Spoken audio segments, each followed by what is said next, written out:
O que me parece, portanto, é que além de os militares terem feito uma aposta arriscada ao se associar com o bolsonarismo, eles perderam o timing de se afastar, principalmente dessas questões mais sensíveis.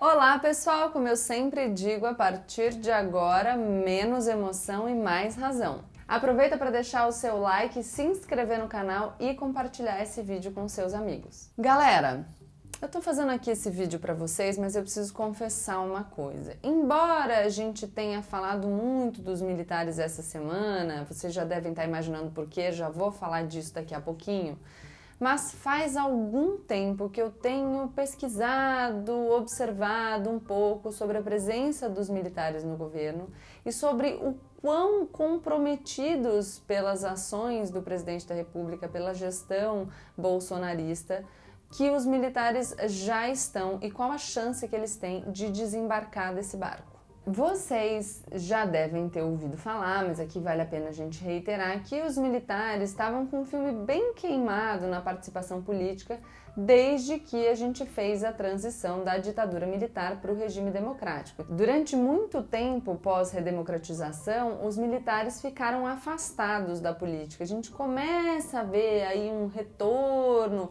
dos militares para o debate público, um pouco com a Comissão da Verdade, e aí essa oposição aos governos petistas, que é fruto um pouco da instauração da Comissão da Verdade, aproxima os militares do então deputado Jair Bolsonaro. Uma eventual vitória do Jair Bolsonaro seria a chance dos militares de voltarem para a política, de voltarem para o poder. Só que, como outras pessoas que embarcaram no bolsonarismo sem concordar com tudo que ele representava, os militares fizeram muitas concessões e fizeram concessões perigosas, principalmente a esse grupo ideológico que é muito característico do bolsonarismo. Esse pessoal mais ligado ao Olavo de Carvalho, que não está no governo para fazer nenhuma concessão.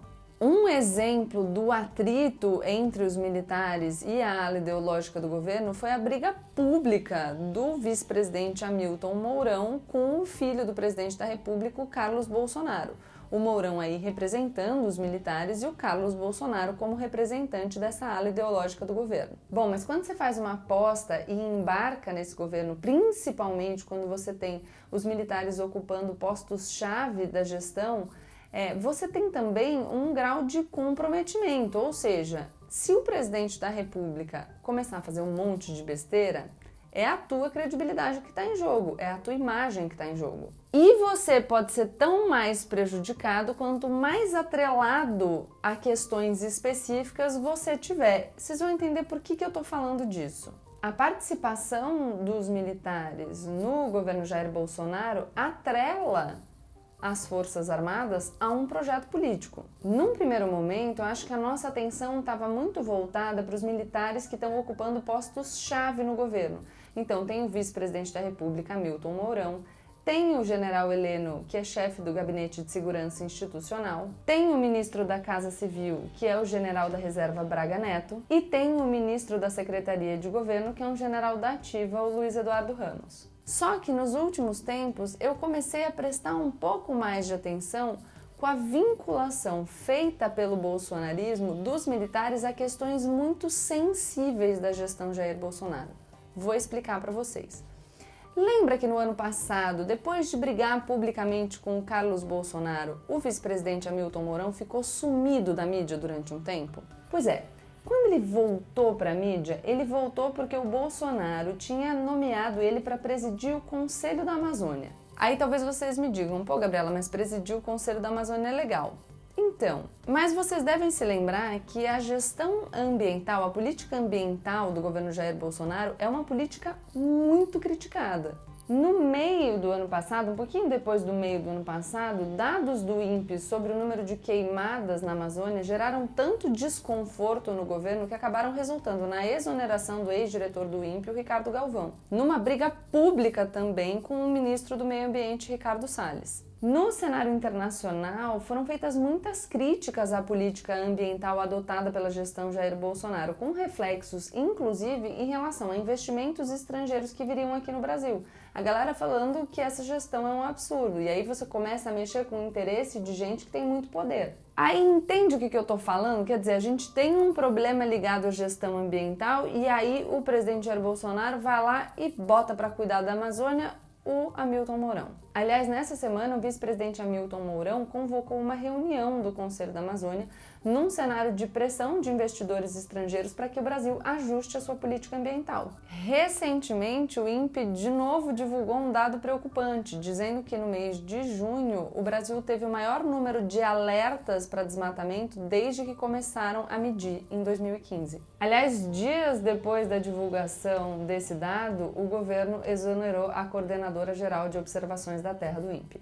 Num movimento que é característico desse governo, que quando não gosta dos dados, tenta dar um jeito de esconder os dados. A gente viu essa conduta em relação aos dados da pandemia, que é um outro tema que está gerando muitas críticas à gestão Jair Bolsonaro, também no âmbito internacional. Então vejam aonde eu quero chegar. Eu comecei falando da política ambiental e de como essa política do governo Jair Bolsonaro é criticada também no âmbito internacional. E aí eu falei que o presidente Jair Bolsonaro pegou um militar, o vice-presidente Hamilton Mourão, e colocou ali, bem juntinho da política ambiental, presidindo o Conselho da Amazônia. Depois eu falei para vocês sobre a gestão da pandemia, a gestão da saúde, que é objeto também de diversas críticas muito incisivas feitas à gestão Jair Bolsonaro também no cenário internacional. A política do presidente Jair Bolsonaro de enfrentamento à pandemia, ou a ausência de qualquer política de enfrentamento à pandemia, foi criticada inclusive pelo presidente dos Estados Unidos, Donald Trump. Quer dizer, é tão fora de qualquer razoabilidade que não sobra ninguém para elogiar. E aí o que o Bolsonaro fez? Pegou um militar e colocou na gestão do Ministério da Saúde. Vocês vão se lembrar que a gente tinha no começo da pandemia um ministro da Saúde que era o Luiz Henrique Mandetta. A situação foi se desenrolando, o Bolsonaro chamando o vírus de gripezinha, de resfriadinho, falando que ele não ia pegar porque ele tinha histórico de atleta, limpando o nariz, dando a mão para as pessoas, saindo, fazendo aglomeração, enfim, um caos, além de defender a cloroquina, que é um remédio que não tem comprovação científica como um tratamento eficaz para o coronavírus. O Luiz Henrique Mandetta, depois de muita tensão com o presidente da República, saiu do Ministério da Saúde. O Bolsonaro, então, nomeou Nelson Teich, que ficou pouquinho no Ministério da Saúde e saiu com todo mundo especulando que o grande problema teria sido o fato de que o Nelson Teich não quis se vincular a uma política de, enfim, indicar a cloroquina para todo mundo e produzir a cloroquina a rodo, mesmo que a gente não tenha comprovação científica da eficácia desse medicamento. Aí o que o Bolsonaro fez? Pegou um militar, o Pazuello, colocou interinamente no Ministério da Saúde e ele tá lá. Desde então, o que ele fez com os militares? Amarrou os militares à gestão da saúde pública durante a pandemia.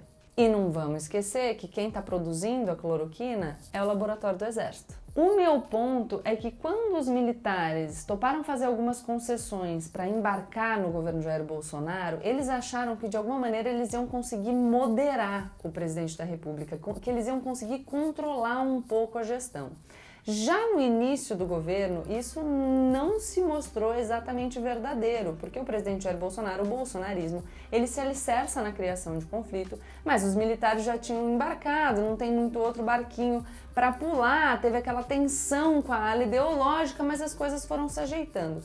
O que eles não imaginavam é que ia aparecer uma pandemia. E que não só ia aparecer uma pandemia, mas que o presidente Jair Bolsonaro ia discordar de todo mundo para negar a gravidade do vírus. Vamos lembrar que no dia 25 de março, ou seja, bem lá no comecinho da pandemia, enquanto o Bolsonaro estava falando que estava todo mundo exagerando, que não era nada tão grave, o comandante do Exército, o general Edson Pujol, deu uma declaração pública num sentido inverso ao das falas proferidas pelo presidente Jair Bolsonaro. Ele publicou no Twitter um vídeo dizendo que a crise atual, a crise do coronavírus, talvez seja a missão mais importante de nossa geração.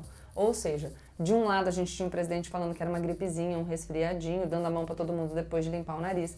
De outro a gente tinha um comandante do Exército, o general Edson Pujol, falando que era o maior desafio da nossa geração. Esse é um indicativo de que dentro das Forças Armadas existem posições divergentes sobre o quão bom seria para os militares essa associação com a gestão Jair Bolsonaro. E vamos lembrar que quando a gente fala dos militares no governo Jair Bolsonaro, a gente está falando essencialmente do Exército, porque pouco se fala em Aeronáutica e Marinha.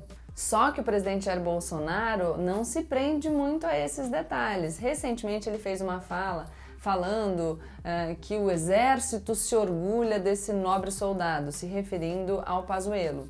Olha só, ele está falando como se ele falasse pelo Exército.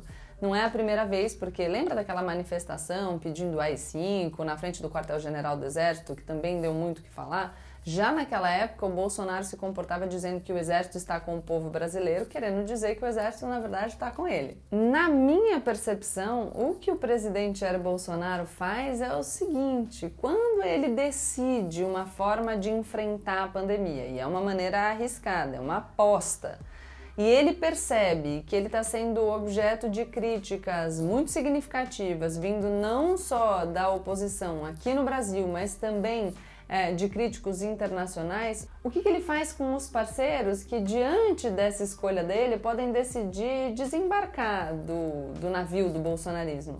Ele enreda todo mundo. Ele pega um militar e vincula de forma muito direta a gestão da saúde na pandemia, colocando o Pazuello para liderar o Ministério da Saúde. Eu disse para vocês que eu ia chegar no ponto do porquê que a gente está falando disso. A gente está falando disso porque nessa semana a discussão foi sobre uma fala do ministro do STF, Gilmar Mendes, que disse que os militares estavam se associando a um genocídio. E isso gerou maior rebuliço. Minha percepção, gerou maior rebuliço porque os militares estão se percebendo enredados pelo bolsonarismo. Vamos falar em termos mais simples. Vamos imaginar que eu sou presidente da República e que você que está me assistindo decidiu me apoiar quando eu estava me candidatando, mas você começou a ficar incomodado quando de repente eu decidi classificar uma pandemia como uma gripezinha. Sabendo que a minha estratégia de gestão dessa pandemia está me fazendo ser muito criticado, eu começo a pensar que talvez você que estava comigo comece a pensar em me abandonar. Aí o que eu faço? Eu pego você e coloco ali num posto-chave. Eu te coloco numa pasta que é a pasta responsável por decidir questões ligadas à saúde pública. E basicamente o que eu estou dizendo para você é, olha, agora a gestão da saúde pública durante a pandemia, que está sendo tão questionada, ela não é só responsabilidade minha. A partir de agora, ela é sua também. E se eu cair, você cai comigo. Por isso que a fala do ministro Gilmar Mendes gerou tanta repercussão, porque na verdade ela ecoa uma insegurança que já está ali dentro dos militares. Principalmente porque o ministro Gilmar Mendes é um ministro do STF que, quando fala em crime de genocídio, sabe do que está falando. Importante dizer nesse ponto que já há diversos pedidos para que o Tribunal Penal Internacional investigue a conduta do presidente Jair Bolsonaro no enfrentamento ao coronavírus. Segundo o artigo 6º do Estatuto de Roma, que é o instrumento que regula o funcionamento do Tribunal Penal Internacional, o crime de genocídio é o ato praticado com o intuito de destruir no todo ou em parte um grupo nacional, étnico, racial ou religioso. E aí a discussão que tem sido travada aqui no Brasil é que existe uma grande possibilidade de a conduta do presidente Jair Bolsonaro, principalmente naquilo que se refere à ausência de proteção em relação aos povos indígenas, ser tipificada no crime de genocídio. O que me parece, portanto, é que além de os militares terem feito uma aposta arriscada ao se associar com o bolsonarismo, eles perderam o timing de se afastar principalmente dessas questões mais sensíveis. E que o bolsonarismo foi muito habilidoso em manter os seus apoiadores suficientemente comprometidos com as suas decisões de gestão para que ele tenha o poder de exigir a manutenção desse apoio sob pena de todo mundo padecer com ele se ele cair. O que me parece, portanto, é que a fala do ministro Gilmar Mendes do STF causou tanta apreensão, causou tanta reação, não tanto pelo uso da hipérbole, mas justamente pela apreensão que causou entre os militares. Bom, é isso, espero que vocês tenham gostado. Se vocês gostaram, deixem o like de vocês, se inscrevam aqui no canal e aproveitem para deixar nos comentários se vocês têm interesse que eu faça mais alguns vídeos falando sobre essa questão dos militares no governo, tá bom? Beijo, até mais!